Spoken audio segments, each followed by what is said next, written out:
बिस्मिल्लाहिर्रहमानिर्रहीम। अस्सलाम वालेकुम डियर स्टूडेंट्स। आज हम 9th की केमिस्ट्री के चैप्टर नंबर 2 के अपने बहुत ही इंटरेस्टिंग और इम्पोर्टेंट टॉपिक के साथ हाजिर हुए हैं। आज का हमारा टॉपिक है एप्लीकेशंस ऑफ आइसोटोप्स या यूजेस ऑफ आइसोटोप। आइसोटोप्स के बारे में हम डिटेल से लास्ट लेक्चर में पढ़ चुके हैं कि आइसोटोप्स किसी भी एलिमेंट के वो एटम जिनका एटॉमिक नंबर सेम हो लेकिन उनका मास नंबर डिफरेंट हो या उनमें नंबर ऑफ न्यूट्रॉन डिफरेंट हो तो उसको हम क्या कहते हैं, आइसोटोप्स। तो बेसिकली जो हमारे पास रेडियो आइसोटोप्स होते हैं उनको मुख्तलिफ पर्पस में मुख्तलिफ फील्ड में इस्तेमाल किया जाता है।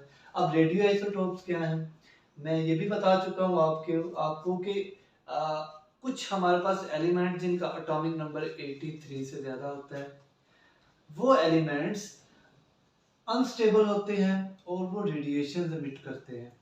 अब वो रेडिएशन जो एमिट करते हैं वो या तो अल्फा रेडिएशन होगी या बीटा या गामा। तो उन रेडिएशंस को या वो आइसोटोप जो वो रेडिएशन एमिट कर रहे हैं उनको हम कहेंगे रेडियो आइसोटोप। उन रेडियो आइसोटोप को हम मुख्तलिफ पर्पस के लिए यूज करते हैं। तो सबसे ज्यादा जो रेडियो आइसोटोप है वो रेडियो थेरापी के लिए इस्तेमाल किए जाते हैं। रेडियो थेरापी क्या चीज है? ये एक ऐसा तरीका कार है जिसकी मदद से हम कैंसर की ट्रीटमेंट कर सकते हैं रेडिएशन के जरिए, शुआओं के जरिए। उसको हम क्या कहते हैं, रेडियो थेरापी। अच्छा, कैंसर क्या चीज है? सवाल ये पैदा होता है कि कैंसर क्या है। आपको पता है कि हमारी बॉडी जो है वो सेल से मिलके बनी है, यानी हमारी बॉडी का बेसिक स्ट्रक्चरल यूनिट क्या है, सेल। जैसे एक घर है या दीवार है वो ईंटों से मिलके बनी है, इसी तरह से हमारी बॉडी जो है वो सेल से मिलके बनी है। तो आप जानते होंगे कि हमारी बॉडी में जो है वो सेल की डिवीजन भी हो रही है और सेल की ग्रोथ भी हो रही है, यानी कम्बिनेशन भी हो रही है, डिवीजन भी हो रही है। तो अगर मैं कहता हूं कि अगर हमारे बॉडी में अनकंट्रोल्ड सेल डिवीजन होगी तो उसको हम क्या कहेंगे, कैंसर कहेंगे। फॉर एग्जाम्पल मैं कहता हूँ कि बॉडी के किसी हिस्से में जो है वो अनकंट्रोल सेल डिवीजन हो रही है और अनवांटेड सेल जो है वो एक जगह पे इकट्ठा होना शुरू हो गए, गैदर्ड यानी इकट्ठा होना शुरू हो गए, तो वो एक लोथड़ा सा बना देंगे। तो उसको हम क्या कहेंगे, उसको हम कहेंगे कैंसर। अच्छा, अब हमारे पास स्किन कैंसर के लिए जो रेडियो एक्टिव आइसोटोप यूज होते हैं वो है P32 यानी फास्फोरस, जिसका एटॉमिक मास 32 है। और दूसरा आइसोटोप है हमारे पास स्ट्रोंशियम, जिसका एटॉमिक मास है 90। तो ये दोनों जो हमारे पास रेडियो एक्टिव आइसोटोप है ये लो पेनिट्रेटिंग बीटा रेडिएशंस क्या करते हैं, एमिट करते हैं। पेनिट्रेटिंग का क्या मतलब होता है, सरायत कर जाना, यानी किसी चीज में से गुजरना। तो ये लो पेनिट्रेटिंग बीटा रेडिएशन एमिट करते हैं जो कि स्किन कैंसर के लिए इस्तेमाल की जाती है। इस तरह से अगर हमने इंटरनल बॉडी के लिए इंटरनल बॉडी के कैंसर के लिए ट्रीटमेंट करनी है तो हमें गैमा रेडिएशन चाहिए जो कि हाई पेनिट्रेटिंग होती है, जो बॉडी के अंदर पास कर जाए। तो उसके लिए हम आइसोटोप यूज करते हैं कोबाल्ट 60। तो जो कोबाल्ट 60 आइसोटोप है वो इंटरनल बॉडी कैंसर के लिए या ट्रीटमेंट के लिए यूज किया जाता है। सिंपल है। दूसरे नंबर पे है traces for diagnosis and medicine. Traces का क्या मतलब है, ट्रेसर क्या होता है? ट्रेसर जो पता लगाते हैं, तशखीस करते हैं, किसी भी चीज की तशखीस के लिए जो चीज इस्तेमाल होती है उनको हम ट्रेसर कहते हैं। डायग्नोसिस का मतलब भी पता लगाना। तो ये क्या, tracer and diagnosis, tracer and for diagnosis and medicine, tracer for diagnosis and medicine, यानी ये बॉडी में किस जगह पे कौन सी बीमारी है, बॉडी में किस जगह पे कैंसर है, उसका पता लगाने के लिए भी आइसोटोप इस्तेमाल किए जाते हैं। जैसे मैं कहता हूँ कि ग्विटर है, ग्विटर का पता लगाने के लिए या डायग्नोज करने के लिए आयोडीन 131 इस्तेमाल किया जाता है। आयोडीन 131 क्या है? ये आयोडीन का आइसोटोप है जिसका एटॉमिक मास 131 है।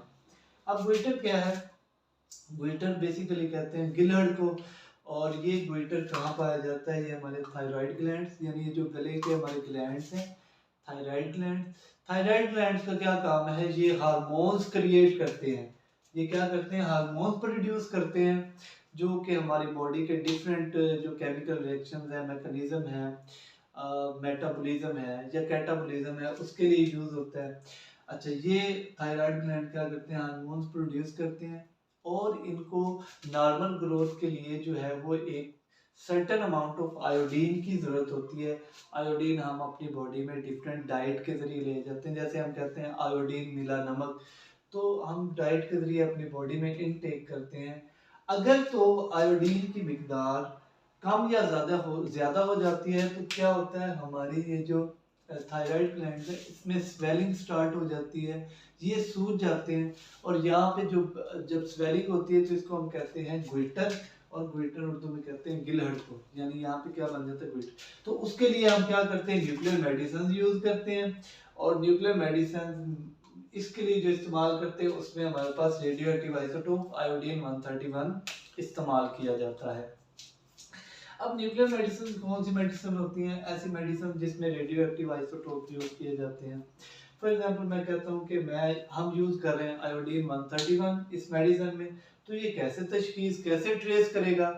अब ये जब हम ये मेडिसिन यूज करेंगे जिसमें आयोडीन 131 होगा, तो ये हमारी ब्लड स्ट्रीम के जरिए यानी खून के जरिए, ये ब्लड स्ट्रीम के जरिए हमारे ये थायराइड ग्लैंड में आएगा, वहाँ पे इसकी कंजप्शन होगी और ये क्या करेगा, रेडिएशन एमिट करेगा, शुआएं खारिज करेगा, क्योंकि रेडियो एक्टिव आइसोटोप है तो ये रेडिएशन एमिट करेगा, जो कि हम गैमा कैमरा या इस तरह के किसी भी और किसी इक्विपमेंट के जरिए उसको क्या कर सकते हैं, ट्रेस कर सकते हैं। तो न्यूक्लियर मेडिसिन का यही काम है कि बॉडी के किसी भी जगह पे अगर हमने ट्रेस करनी है, डायग्नोज करना है किसी भी बीमारी को, तो ये क्या करते हैं, ये न्यूक्लियर मेडिसिन जो है, हाँ हमारी बॉडी में जो स्पेसिफिक रेडियो एक्टिव आइसोटोप इस्तेमाल होंगे स्पेसिफिक ट्रेसर के लिए या स्पेसिफिक डायग्नोसिस के लिए डिफरेंट पार्ट ऑफ बॉडीज में।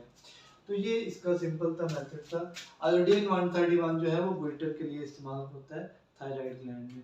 अच्छा, उसके अलावा जो टेक्नीटियम है, टेक्नीटियम इस्तेमाल होता है बोन ग्रोथ के लिए। और कौन सा टेक्नीटियम, जिसका एटॉमिक मास 99 है। तीसरे नंबर पे आ जाता है archaeological and geological uses. Archaeological archaeological क्या होता है जी, ऐसे माहिरे ऐसे जो हमारे पास आर्कियोलॉजिकल और जियोलॉजिकल क्या होते हैं। आर्कियोलॉजिकल यानी आसारे कदीमा। आर्कियोलॉजिस्ट कौन होते हैं, जो पुराने जो फॉसिल फ्यूल्स होते हैं उनकी एज का पता लगाते हैं कि फलां चीज़ जो है, फलां बाकियात जो है या फलां रॉक्स जो है, फलां चट्टानें जो है वो कितने साल पहले जो है वो उनकी एज का पता लगाते हैं, उनकी एज के बारे में बताते हैं कि वो कितनी पुरानी है। तो आर्कियोलॉजिकल एंड जियोलॉजिकल यूजेस भी हैं इसके आइसोटोप्स के। वो क्या है, ये कहाँ पे इस्तेमाल होता है, for age determination of fossil fuels C14, यानी कार्बन का आइसोटोप। कार्बन के 3 आइसोटोप हैं 12, 13 एंड 14। लास्ट टाइम हम बात कर रहे थे कार्बन 12, 13 और 14 आइसोटोप के बारे में। तो ये कार्बन 14 आइसोटोप जो है, ये एज डिटर्मिनेशन, किसकी एज डिटर्मिनेशन, फॉसिल फ्यूल्स की एज डिटर्मिनेशन के लिए इस्तेमाल होता है। अब फॉसिल फ्यूल क्या चीज है, फॉसिल्स का हमें पता है, फॉसिल कहते हैं बाकियात को, यानी मुर्दा पौधे और जानवर जो हैं, जो लाखों साल पहले मर गए थे, वो क्या करते हैं, उनका जो रिमेन्स होता है उनको हम क्या कहते हैं, फॉसिल्स कहते हैं। फॉसिल फ्यूल्स के बारे में पहले भी हमने डिस्कस किया कि फॉसिल फ्यूल्स क्या चीज़ें हैं। तो ये जो फॉसिल फ्यूल्स, ये जो हमारे पास कार्बन 14 है, ये फॉसिल फ्यूल्स की एज डिटर्मिनेशन के लिए इस्तेमाल किया जाता है। और ये मेथड क्या कहलाता है, कार्बन डेटिंग। कार्बन डेटिंग क्या चीज़ है, carbon dating is a method age determination of old carbon containing compound by measuring the radioactivity of carbon 14. अच्छा, it is the age determination of old carbon containing compound by measuring the radioactivity of carbon 14। यानी ये क्या है, एक ऐसा तरीका car है जिससे हम जो फॉसिल्स हैं जो लाखों साल पहले डेड हो गए थे, जिनके अंदर फॉसिल यानी कार्बन 14 रेडियो एक्टिव एलिमेंट पाया गया था, उनकी डिटर्मिनेशन यानी वो कितने साल पहले डेड हुए थे या उनकी एज कितनी है, वो कितने साल पुराने हैं, उस एज का पता लगाने के लिए हम क्या करते हैं, कार्बन डेटिंग को यूज करते हैं। ठीक है, तो समझ में आई बात के age determination of carbon containing compound by measuring the radioactivity of carbon 14, यानी उनमें जो रेडियो एक्टिव कार्बन 14 एलिमेंट्स है उसकी एज डिटर्मिनेशन के लिए यूज किया जाता है। अब ये किस तरह यूज किया जाता है, इसके लिए जो हमारे पास मेथड है उसको कहते हैं half life method. Half life method क्या चीज है, ये वो टाइम है जिसमें रेडियो एक्टिव आइसोटोप एलिमेंट जो है उसकी लाइफ हाफ रह जाती है, यानी वो डिके होके हाफ हो जाती है, उसको हम क्या कहते हैं जी, हाफ लाइफ। किसी भी चीज की हाफ लाइफ, फॉर एग्जांपल हम यहाँ पे कार्बन 14 की हाफ लाइफ यूज कर रहे हैं, इसका इसका इसको हम पढ़ रहे हैं कार्बन 14 को, तो मैं कहता हूँ कि हमारे पास कोई भी ऐसा जानदार, ये पौधे या जानवर जिन्होंने कार्बन 14 जो है वो इनटेक की हुई है, तो फॉर एग्जांपल मैं कहता हूँ उसने 100 ग्राम कार्बन जो है वो कार्बन 14 रेडियो एक्टिव एलिमेंट जो है वो अब ये एटमॉस्फेयर से ऑब्जर्व किया या किसी भी डाइट के जरिए उसने ऑब्जर्व किया है, उस जानवर ने, उसके पास कितनी है, 100 ग्राम है। तो अब क्या होगा, जब फॉर एग्जांपल हमने वो वाला जो है एनिमल या प्लांट को ऑब्जर्व किया, तो उसके अंदर वो कितनी, हम कहते हैं कि उसके अंदर अगर 50 ग्राम है, 50 ग्राम रह गई है उसके अंदर, वो कार्बन 14 की मिकदार 50 ग्राम रह गई है, इसका मतलब है कि वो 5370 साल पहले जो है उसकी टोटल जो होगी मिकदार वो कितनी होगी, 100 ग्राम। तो ये हमारे पास ये जो हाफ लाइफ है, यानी जो, अब जाहिर बात है कि हमारे पास जो 5370 साल पहले उसकी मिकदार थी वो 100 ग्राम थी, वो जिंदा हालत में था। जब कोई चीज डेड हो जाती है तो उसकी जो डिकम्पोजिशन का प्रोसेस स्टार्ट हो जाता है, आहिस्ता आहिस्ता वो डिके होने लग जाती है, तो डिके होने लग जाती है तो उसकी मिकदार भी कम होने लग जाती है। तो मैं कहता हूँ जी 5370 साल बाद उसकी मिकदार कितनी थी, 50 ग्राम। तो कार्बन की हाफ लाइफ कितनी हो जाएगी, 5370 साल, यानी 5000 कार्बन जो है वो 5370 साल बाद जो है वो उसकी मिकदार आधी हो जाएगी, वो आधा रह जाएगा। इसी तरह से मैं कहता हूँ अगर हमें 20 ग्राम मिलती है तो इसका मतलब है कि उसकी हाफ लाइफ कितनी होगी, 5370 जमा 5370, इसको ऐड कर लो, यानी वो इतने साल पुराना है, फाजिल इतने साल पुराना है। अगर मैं कहता हूँ कि हमें 12.5 ग्राम मिली है मिकदार, तो इसका मतलब है कि हम इन तीनों को ऐड कर लेंगे, 5370, 5370 और 5370, वो 3 हाफ लाइफ हो जाएंगे, उनको ऐड कर लेंगे, हमारे पास एक सम आ जाएगा। हम कहेंगे जी वो फाजिल जो है उसकी एज कितनी है, उसकी एज, इसको सम करके हम निकाल सकते हैं, इसको क्या कहते हैं, हाफ लाइफ। तो कार्बन की हाफ लाइफ होती है 5730, उसकी क्या है, हाफ लाइफ है 5730। अच्छा जी, आगे हम पढ़ते हैं chemical reaction and structure determination, यानी जो हमारे पास रेडियो एक्टिव आइसोटोप्स हैं वो केमिकल रिएक्शन, कोई भी केमिकल रिएक्शन है उसमें उसका जो स्ट्रक्चर है उसकी डिटर्मिनेशन के लिए, यानी हम उसका पता लगाने के लिए भी हम इस्तेमाल करते हैं radio active isotope. For example general example लेते हैं जी, इसके लिए जो प्रोसेस होता है उसको हम कहते हैं लेबलिंग, यानी कार्बन 14 लेबलिंग। फॉर एग्जांपल मैं कहता हूँ कि फोटोसिंथेसिस प्रोसेस पौधों के अंदर हो रहा है। फोटोसिंथेसिस ऐसा प्रोसेस होता है जिसमें पौधे ग्लूकोज तैयार करते हैं, यानी अपनी खुराक तैयार करते हैं, सूरज से रोशनी, जमीन से पानी, इंसानों से कार्बन डाइऑक्साइड लेकर वो क्या कर रहे हैं, अपनी खुराक तैयार। हमने अब उसके मैकेनिज्म के बारे में अगर पढ़ना है कि वो किन किन प्रोसेस से होके, किन किन स्टेप से होके कार्बन डाइऑक्साइड कैसे वाटर के साथ मिलता है, वो कितने स्टेप्स में आपस में मिलके वो ग्लूकोज बना रहे हैं, तो इसको हम जिस मेथड को यूज कर रहे हैं वो हमारे पास है लेबलिंग। हम क्या करते हैं, इसके लिए हम कार्बन 14 यूज करते हैं, ठीक है। हम फॉर एग्जांपल मैं कहता हूँ कि ये हमारे पास नॉर्मल कार्बन डाइऑक्साइड है जो हम जो है वो बाहर अपनी बॉडी से बाहर निकाल रहे हैं, और वो कार्बन पौधे उसको क्या कर रहे हैं, एब्जॉर्ब कर रहे हैं। हम क्या करते हैं, इसको लेबल कर देते हैं। हम वो वाली कार्बन यूज करेंगे कार्बन डाइऑक्साइड में जिसका एटॉमिक मास कितना है, 14, यानी कार्बन 14 रेडियो एक्टिव आइसोटोप हम यहाँ पे यूज करेंगे कार्बन डाइऑक्साइड में। अब यही कार्बन डाइऑक्साइड जो है ये हम पौधों के अंदर ट्रांसफर कर देंगे। अब ये जहां जहां कार्बन डाइऑक्साइड जाएगी, ये कार्बन डाइऑक्साइड वाटर के साथ मिलेगी, ये कार्बन डाइऑक्साइड वाटर के साथ कैसे ग्लूकोज बनाएगी, तो वो जितने भी स्टेप हैं, क्योंकि ये लेबल है हमारे पास, वो जितने भी स्टेप हैं उसको हमें जो है उसका उसको पता लगा सकते हैं कि वो किन किन स्टेप से होकर ग्लूकोज में तैयार हो रही है फोटोसिंथेसिस जो है प्रोसेस में पौधे अपने कैसे ग्लूकोज तैयार कर रहे हैं। आगे है पावर जनरेशन। पावर जनरेशन में क्या है? पावर जनरेशन में बिजली का पैदा होना। अब इसके जरिए बिजली कैसे पैदा हो रही है? ये हमारे पास फॉर एग्जांपल मैं कहता हूँ यूरेनियम है। यूरेनियम एक रेडियो एक्टिव आइसोटोप है। यूरेनियम के 3 आइसोटोप हैं। यहाँ पे हम जो आइसोटोप यूज कर रहे हैं वो 235, यानी जिसका एटॉमिक मास कितना है 235।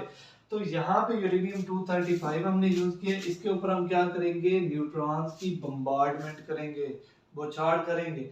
तो ये जब बम्बार्डमेंट करेंगे तो हमारे पास फिशन रिएक्शन होगा। फिशन मीन टूटना। ऐसा रिएक्शन, ऐसा केमिकल रिएक्शन जिसमें एक एटम ब्रेक डाउन होकर छोटे छोटे डिफरेंट एटम में कन्वर्ट होता है और एनर्जी रिलीज करता है, उसको हम क्या कहते हैं? Fission reaction.